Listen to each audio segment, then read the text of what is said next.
Inter की तैयारी करने वाले हमारे जितने भी प्रिय साथी भाई बहन हैं उनका बहुत बहुत स्वागत है। साथियों आज हम लोग जो हैं भूगोल के अध्याय 1 को स्टार्ट करेंगे। साथियों अगर अभी तक चैनल पर पहली बार हैं तो लाइक कीजिएगा, सब्सक्राइब कीजिएगा और अपने दोस्तों को शेयर ज़रूर कीजिएगा। साथियों आइए आज हम लोग जो हैं अध्याय 1 का स्टार्ट करते हैं। पहला प्रश्न है, रुको और जाओ निश्चयवाद का दूसरा नाम क्या है? रुको और जाओ निश्चय और दूसरा नाम क्या है? साथियों इसका राइट आंसर हो जाएगा नव निश्चयवाद। कौन हो जाएगा? नव निश्चयवाद हो जाएगा। नेक्स्ट है, मात्रात्मक क्रांति संबंधित है। तो मात्रात्मक क्रांति किससे संबंधित है? तो यह हो जाएगा मानव भूगोल और भौतिक भूगोल से संबंधित होता है। तो इसलिए ऑप्शन नंबर सी इसका राइट आंसर हो जाएगा। नेक्स्ट है,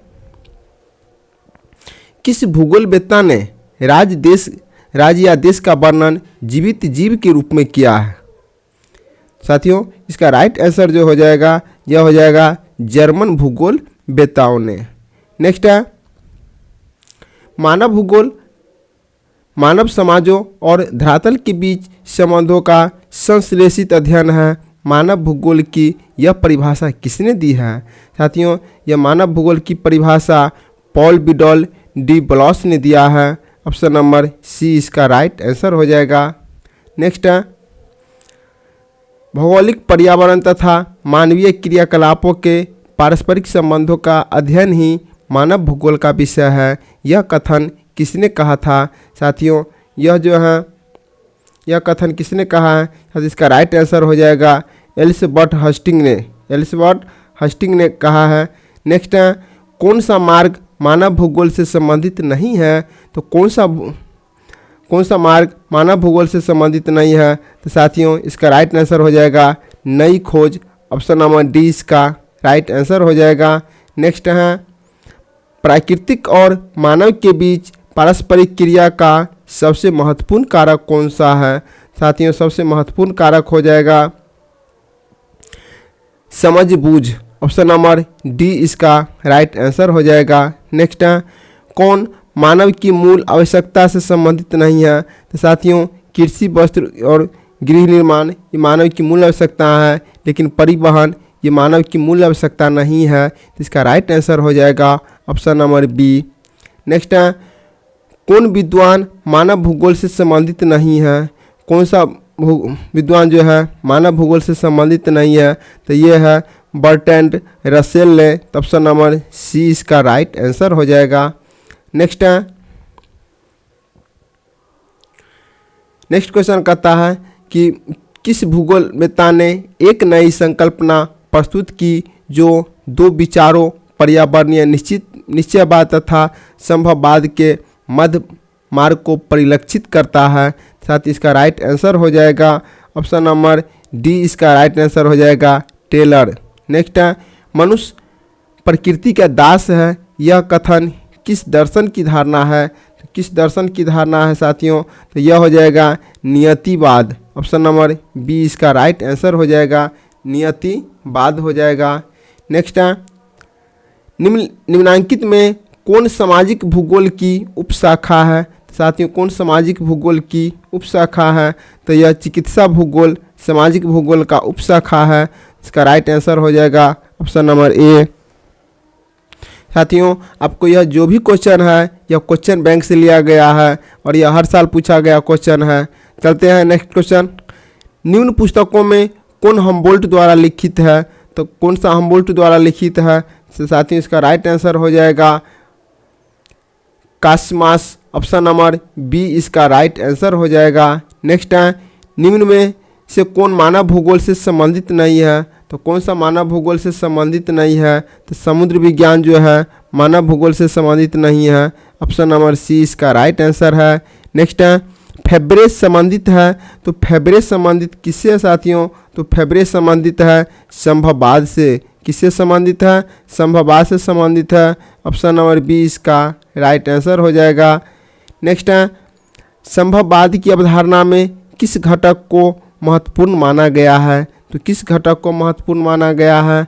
तो यह मानवीय घटक को महत्वपूर्ण माना गया है। ऑप्शन नंबर बी इसका राइट आंसर है। नेक्स्ट है, नियतिवाद संकल्पना में किस घटक को महत्वपूर्ण माना गया है? तो किस घटक को महत्वपूर्ण माना गया है साथियों? इसका राइट आंसर हो जाएगा प्राकृतिक घटक और मानवीय घटक, इसीलिए ऑप्शन नंबर सी इसका राइट आंसर हो जाएगा। नेक्स्ट है, निम्नलिखित में से कौन सा एक मानव भूगोल से संबंधित नहीं है? तो कौन सा मानव भूगोल से संबंधित नहीं है? तो साथियों मात्रात्मक क्रांति मानव भूगोल से संबंधित नहीं है, ऑप्शन नंबर बी इसका राइट आंसर है। नेक्स्ट है, नवनिश्चयवाद के प्रवर्तक कौन है? तो नवनिश्चयवाद के प्रवर्तक है साथियों, यह हो जाएगा टेलर, ऑप्शन नंबर बी इसका राइट आंसर हो जाएगा। नेक्स्ट है, किसने कहा मानव प्रकृति का दास है? साथियों किसने कहा है मानव प्रकृति का दास है? साथ इसका राइट आंसर हो जाएगा एलन सैम्पुल ने, ऑप्शन नंबर सी इसका राइट आंसर हो जाएगा। नेक्स्ट है, मानव भूगोल का जनक किसे कहा गया है?